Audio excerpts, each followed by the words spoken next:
उदयोस्तु श्री महाकाली महालक्ष्मी महासरस्वती राजराजेश्वरी आई साहेब श्री अंबा माता की जय। श्री अंबा माता की जय। श्री अंबा माता की जय। सगळ्यांना श्री स्वामी समर्थ। तर आज आपण बघणार आहोत शत्रुमुक्ती आपल्याला कशी शत्रुमुक्ती आणि समृद्धी प्राप्तीसाठी नवरात्रीच्या नवमी दिवशी खास हा चमत्कारी नारळाचा उपाय करायचा आहे। तर उपाय सांगतो।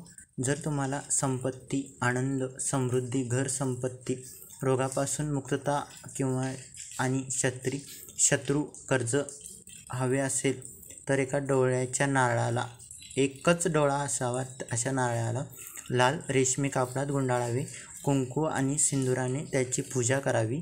नवरात्रीच्या 9व्या माळेला 9व्या दिवशी देवी सिद्धिदात्रीला अर्पण करावा। तिची प्रार्थना मनोभावे करावी आणि तो नारळ तुमच्या घरात ठेवावा। काही दिवसातच त्याचा चमत्कार दिसून येईल। श्री स्वामी समर्थ।